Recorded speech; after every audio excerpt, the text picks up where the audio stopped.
Abdurrahman bin Auf itu pernah kaya di Mekah, ketika masuk Islam dirampas hartanya. Sengaja tidak dieksekusi oleh orang kafir Quraisy untuk menunjukkan kepada khalayak yang bangsawan yang kaya lagi, jangan ikuti nih. Kalau diikuti jadi begini. Dirampas hartanya, diberikan pilihan.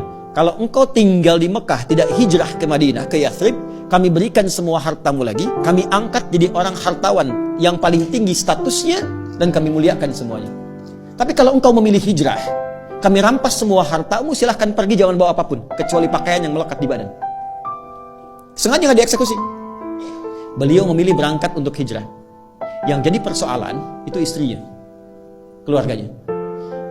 Mau ikut suami, bawa pakaian, silahkan pergi. Belum tentu selamat, 400 kilo. Tapi kalau engkau tinggal di sini, kami berikan semua harta suamimu, dan silahkan pilih pemuda paling tampan yang mau dinikahi, kami fasilitasi.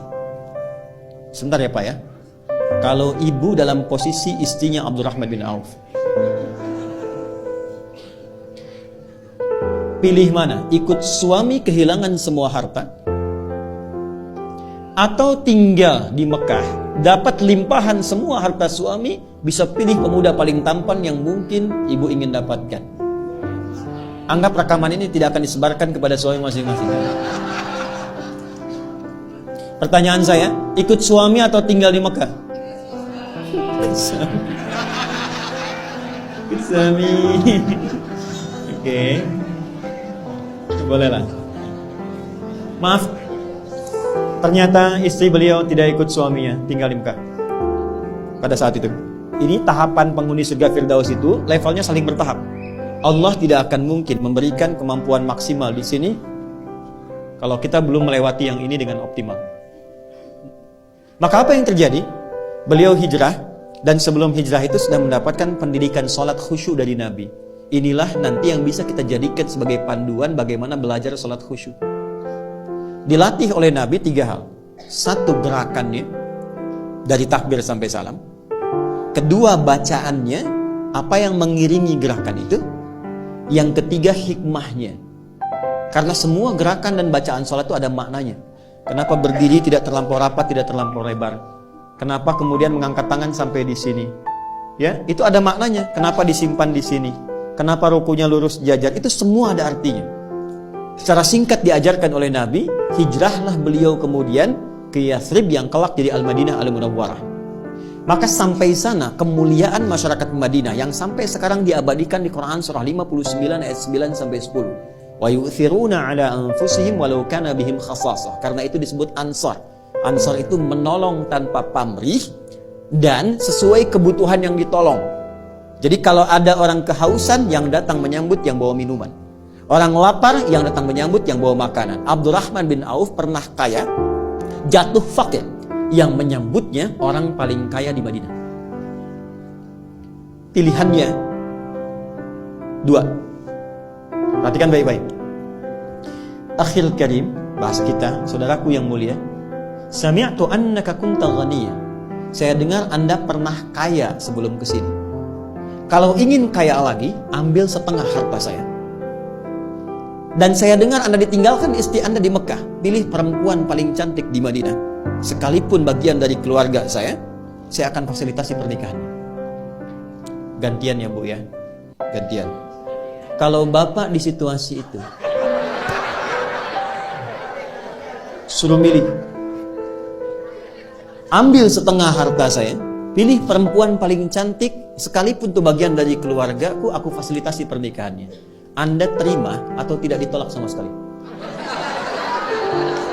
Saya paham Bu pilihannya, karena itu percuma saya tawarkan ditolak.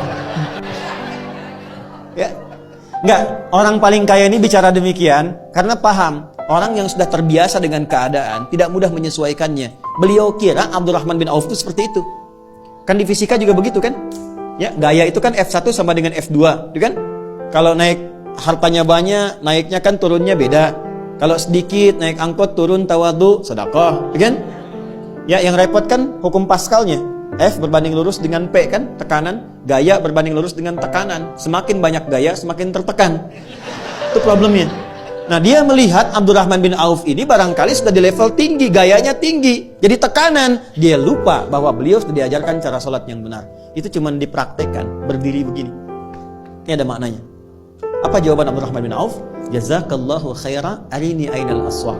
Semoga Allah memuliakan dan memberikan Anda pahala. Cukup tunjukkan kepadaku di mana pusat bisnisnya. Berdiri. Kalau masih mampu menegakkan diri kita, jangan gantungkan kehidupan pada orang lain. Oke? Cuma 2 tahun. Dari penyalur kambing, 2 tahun hartanya bertambah, 3 tahun jadi orang paling kaya pada masa itu. Dari nomor 3, nomor 2 langsung jadi nomor 1. Levelnya dari sini dulu sampai ke sini. Dan Abdurrahman bin Auf setelah menjadi kaya, sepeninggal Nabi, heboh Madinah, pekerjaannya setiap bulan cuman menyantuni semua orang di Madinah. Yang sudah nggak bisa bekerja disantuni sepertiga orang Madinah. Yang belum punya pekerjaan sepertiga dimodali oleh beliau. Yang sudah ada diinfaki oleh beliau. Jadi sekampung Madinah, sekota pada saat itu mendapatkan bagian dari hartanya Abdurrahman bin Auf. Jadi cari kerjanya tuh untuk amal. Apakah berkurang hartanya? Tidak, malah makin kaya. Malah makin kaya. Ada riwayat yang memang perlu diverifikasi tapi diduga benar. Bahwa ketika heboh datang hartanya Abdurrahman bin Auf dengan banyaknya unta, banyak unta dalamnya ada mutiara, emas, macam-macam dan sebagainya. Kata Sayyidah Aisyah, aku mendengar hisabnya Abdurrahman bin Auf itu tidak mudah, saking banyaknya. Maka beliau katakan, semua yang ada sekarang, yang datang, aku sedekahkan untuk kepentingan umat Islam. Semua. Kalau ada 600 truk isinya emas, perak, mutiara, berlian dan sebagainya, diberikan kalimat ringan begitu semua disedekahkan. Dan beliau kan termasuk yang dimuliakan ke surga dengan cepat. Kebangetan kayanya dan cepat banget masuk surganya.